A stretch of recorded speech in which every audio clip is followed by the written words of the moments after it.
Welcome to Betting with Benny here on a Thursday night as my man Quan and I watching a little bit of football here, decided to get on and do our little show here. And this is the fun show that we got going here today, Quan.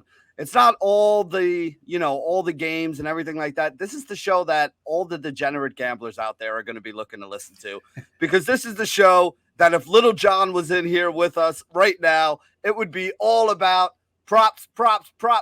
And that's what I'm talking about here. We're going to talk some receiving yardage props. We're going to talk some rushing props. We're going to talk some anytime touchdown props. We're going to talk a little bit about a first touchdown prop that I have a lot of faith in this week. And then we're going to end the show by playing a little bit of a game that we'll get into when we get to that segment in the game. So first and foremost, let me introduce my partner in crime here, the man, the myth, the legend, Deqwan Young. You know him as Quan of Quantity Media. What's up, my dude? What's going on, Benny? Listen, I got a couple of bets going on right now. It's not looking good for your boy for any touchdowns, but I'm going to listen up to this episode of Betting with Benny, and then we're going to go into Sunday, see if we could recoup what's going on tonight with the Rams and the Bills players let me down. Yeah, so the Rams and Bills game is going on. We're doing this video late on a Thursday night here. So if you see Quan and I while the other one's talking, kind of looking over our shoulders right now, it's probably because I know I'm going to be doing it. So I might as well just apologize at the beginning. Yeah.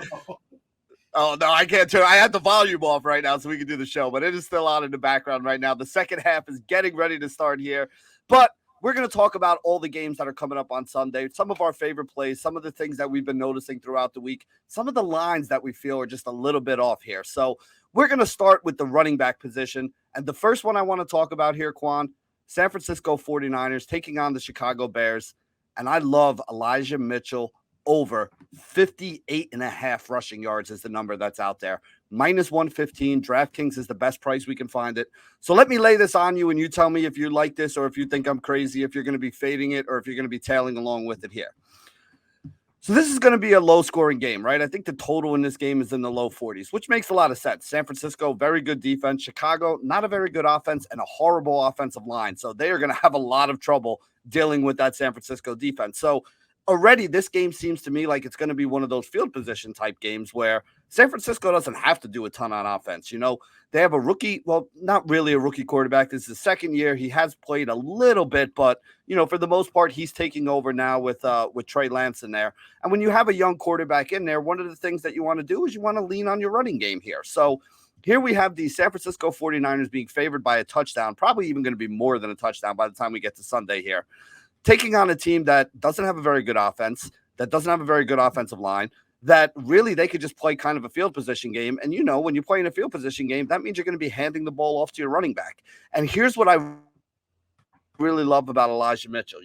Elijah Mitchell is the number one running back on his team. Jeff Wilson will be his backup here, but Mitchell is going to get the lion's share of the work. Last year, 9 of 14 games that they played, Elijah Mitchell had over 60 yards. We only need him to get 59.5 here. And here's an even better stat for that, Quan.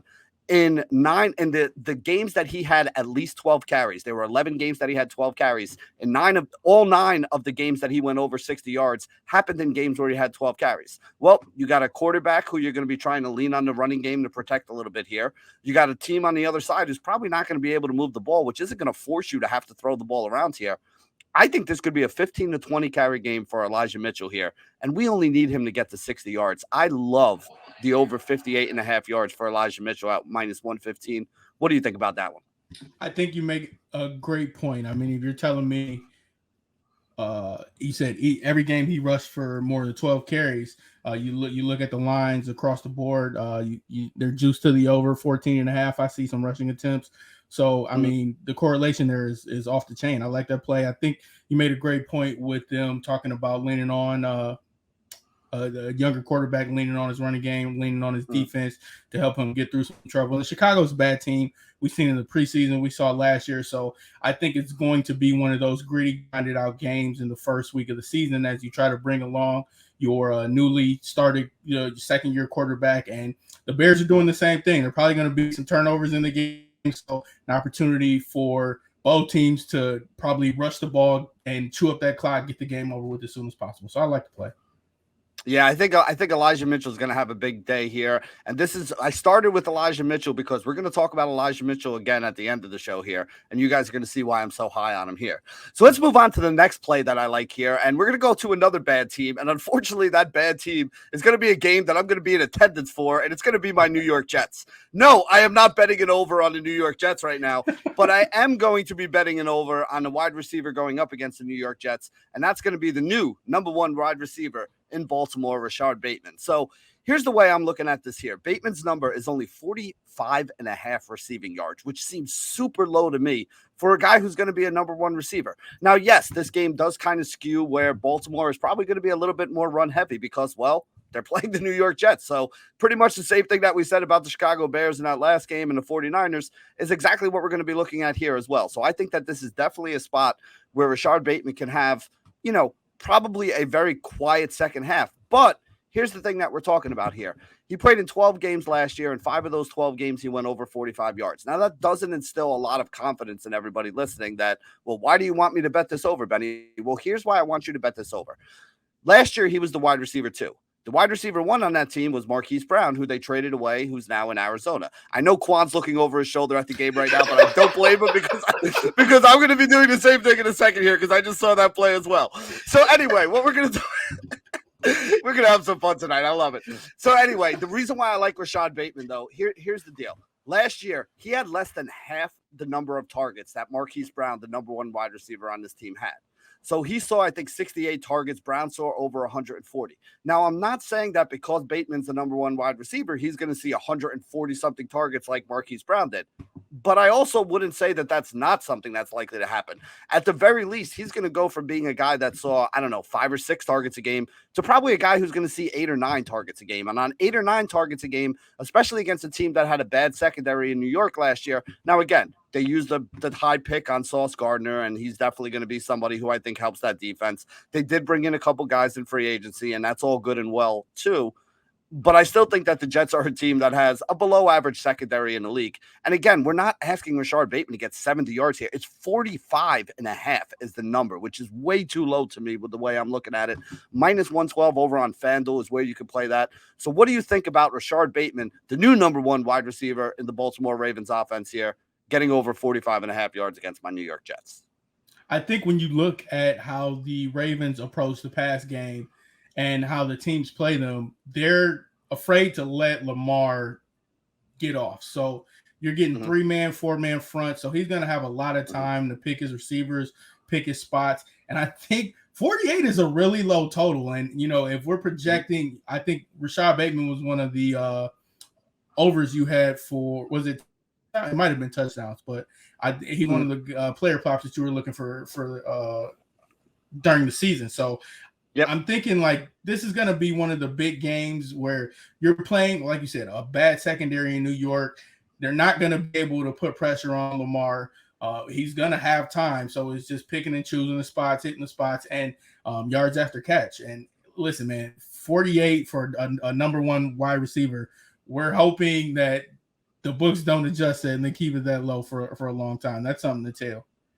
Yeah, and again, it's not, the other thing you would think about in a game like this is like, oh, well, we got to play the running backs, right? But we don't even know if J.K. Dobbins is going to play in this game. It could wind up being guys like Mike Davis, maybe Kenyon Drake, who they just picked up like a week or two ago. Those are going to be the guys out there. So it's not like this is a team that has a huge number one running back who's going to get 25 carries and they're just going to lean on him here in this game. They're going to use all their weapons here, at least in the first half, probably through the first 3 quarters or so. Maybe in the fourth quarter, they just kind of start dumping it off to guys like, Drake and Davis and just letting them kind of chew up the clock, if this is a, kind of a blowout game, which a lot of people expect it to be. But this is another one that I like a lot here. So Rashard Bateman on the over. Now, a situation where we do have a running back who's going to get 25 carries probably in this game is going to be Jonathan Taylor against the Houston Texans here. The Houston Texans are a really bad football team. I don't think I really need to go too deep into why I like Jonathan Taylor here, but let me kind of give you guys a little bit of the reasoning here. Indianapolis is a huge favorite in this game. They're playing a very, very bad Texans team, a very bad offense, a very bad defense. So they're going to be able to do whatever they want. They're going to probably be blowing this game open. There were 2 games that these two teams played last year. Divisional rivals, they play twice a year. in those 2 games, 143 yards rushing, 145 yards rushing for Jonathan Taylor. The fact that this number is below 100 here, to me, that's an automatic lock. It was 96 at the beginning of the day when I put this into the bet tracker. It's already up to 97 right now is the lowest number that you can get on there. I don't really care. Anything under 100 is an easy overplay for me here. I think Jonathan Taylor starts off his 2022 season with a big game here today, Quan, maybe 120, 125, 130 yards, maybe another 140 like he did both times last year. Jonathan Taylor, over 97.5 yards, minus 115 on DK. Lock that up for me. What do you think what would be the reason for the number to be that low, you think?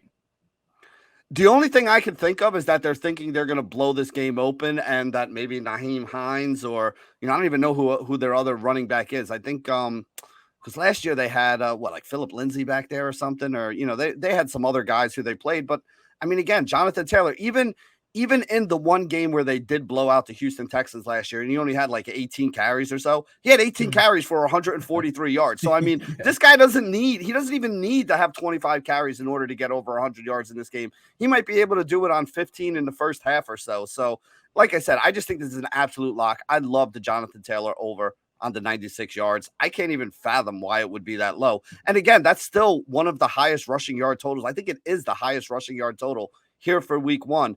Like I said, I just think it's too low. All right, that's it. That's the explanation. I mean, all right, we don't I said, we don't really got to go too deep into the Jonathan Taylor thing. Everybody knows that he's an absolute stud. As long as this guy stays healthy, he's going to run all over this team here. And on that note, we're going to take a little bit of a break here on Betting with Benny and Quan, and we'll be right back with some anytime touchdown scores. And welcome back to Betting with Benny and Quan here at FTN Bets and available on the Game Plus Network.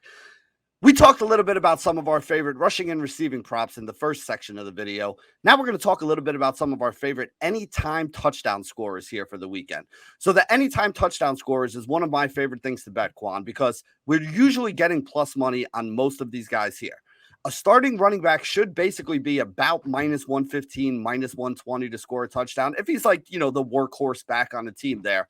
So keep that number in mind, because if you're looking through here and you can get some of these guys like, and Antonio Gibson's a guy I liked a little bit here. He was plus 100. There's a couple other running backs that are like plus 100, plus 105. It's usually really good value if you can get a guy at plus money that's a running back here. And the first one that I want to talk about is a guy that I can't even believe the price that I can get on this guy. And again, we're going back to that guy I talked about at the beginning, in Elijah Mitchell. You guys know all the details about it. They're playing the Chicago Bears. They're in a game where his team should dominate. It should be a run-controlled game. It should be him getting the bulk of the carries here. And Elijah Mitchell to score a touchdown is plus 125. Now, here's the question I have for you. Last year when Elijah Mitchell was playing, again, he did get the bulk of the carries in most of the games that he was healthy and playing. If he's going to get the bulk of the carries, I think this number is just way too high. If he was splitting them 50-50 with Jeff Wilson, then yeah, I'd say maybe plus 125 is probably where it should be. But I think at a minimum, it's going to be 60-40, and it's probably going to be more like 75-25 or 70-30 is the split, which is the way that it worked out in most of his starts last year. So to get him at plus 125 for an anytime touchdown on DraftKings here, I just think that's a misprice here on DraftKings. So maybe I'm too high on Elijah Mitchell, but this is a guy that I loved last year. He did a lot of positive work for me. He was a guy that I had as a zero RB guy on a lot of teams, and he really came through for me.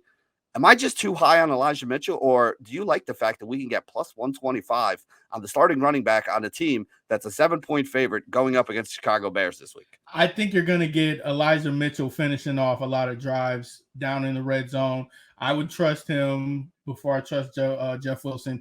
And, I mean, once again, I think it's you might – maybe Debo's a factor in that, because you kind of forget that, he comes up, he lines up in the backfield, and he's probably going to get some of those carries too. So maybe that's why it could be plus 125. But I like, those goal-to-goal situations. I think he'll be somebody that it's either going to be a combination of Trey Lance, running some type of bootleg or something outside, trying to use the speed to get to the pylon, or it's going to be Elijah Mitchell.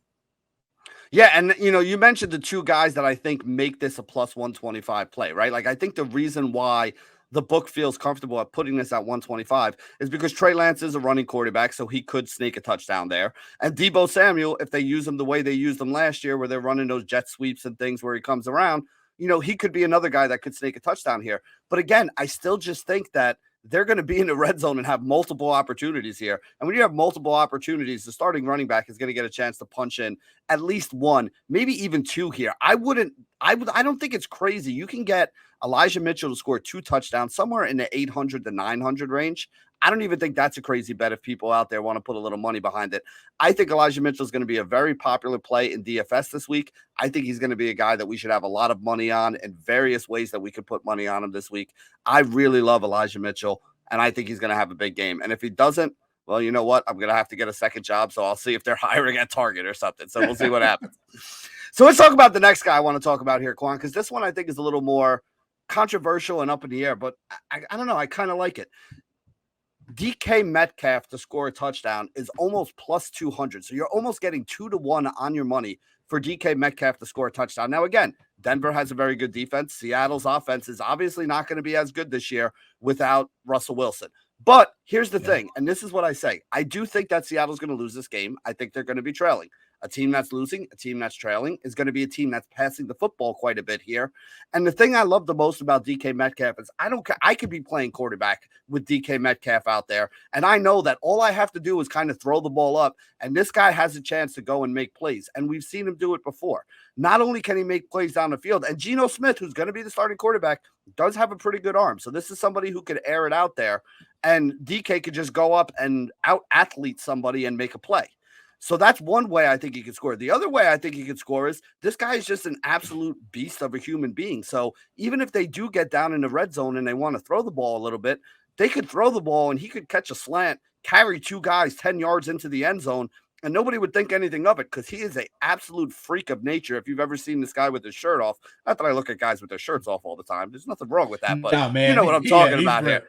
Yeah, he is a massive, massive dude. He is a very tough cover, even for good cornerbacks out there. So I know there's going to be opportunities there. He did well with Geno Smith last year and a few times that they did, happen to be on the field there together. And I just think that he's the guy that I have more faith in with a bad quarterback, whether it's Geno or whether it's Drew Lock, than I do a guy like Tyler Lockett. Tyler Lockett to me is more of like the precision route runner who worked better with a good quarterback like Russell Wilson. With a bad quarterback, you're going to see a lot of those bad touchdown throws where the guy just kind of throws it up and prays a little bit, which I think is going to happen here. And if you're throwing it up and praying, the God of DK Metcalf is a good person to be praying to at almost 2-1, plus 195 on FanDuel for DK Metcalf to get in the end zone. Am I crazy, or are you rolling with me on this one?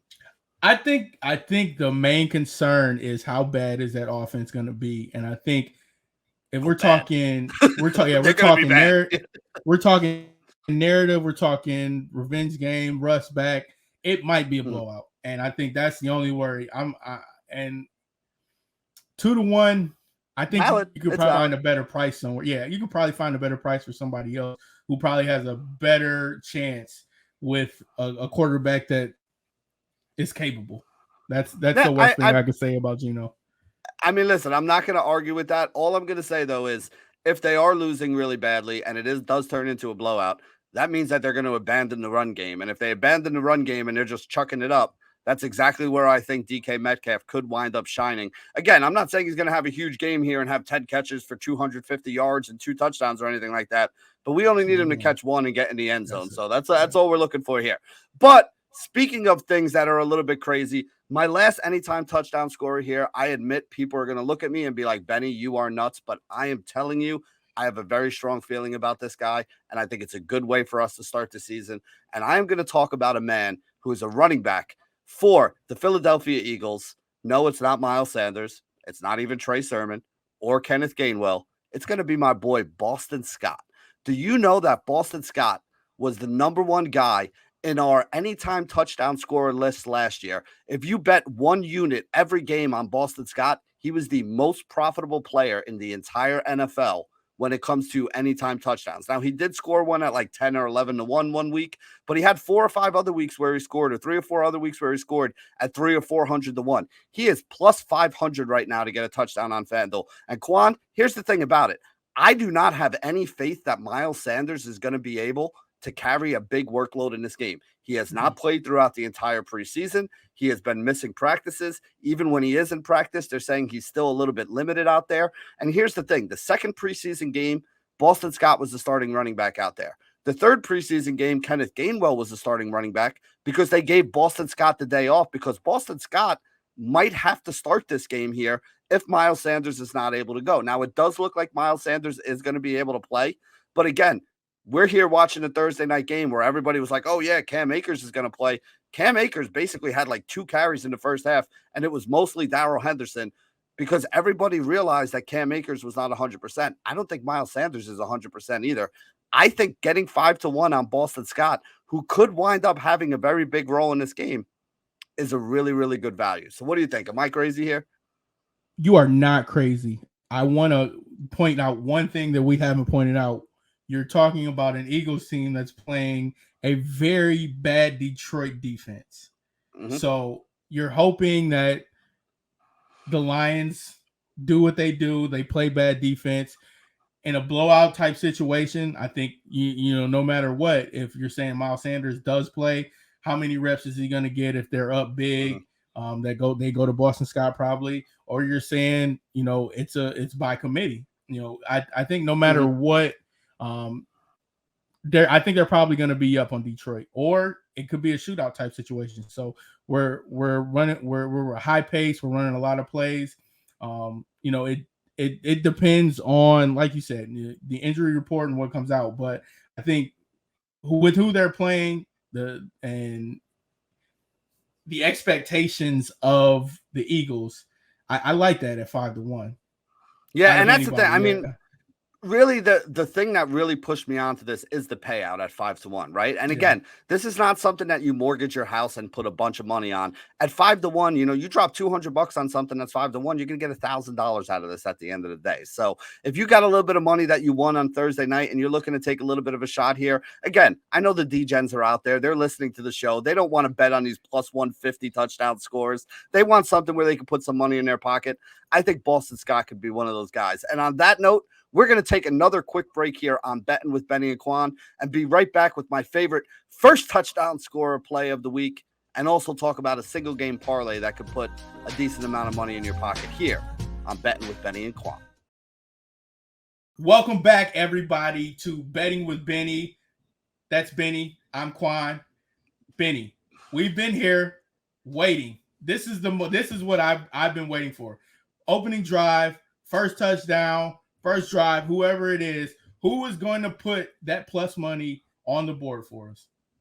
All right, so listen, this is very easy here. I discussed this last year. We did it with David Montgomery. We did it with Alvin Kamara. When we did the show last year, I said, when you're looking for a first touchdown scorer, there are certain things you want to look for. You want to look for a team that has a bad offense on the one side, because then they're probably not going to be the team that scores first.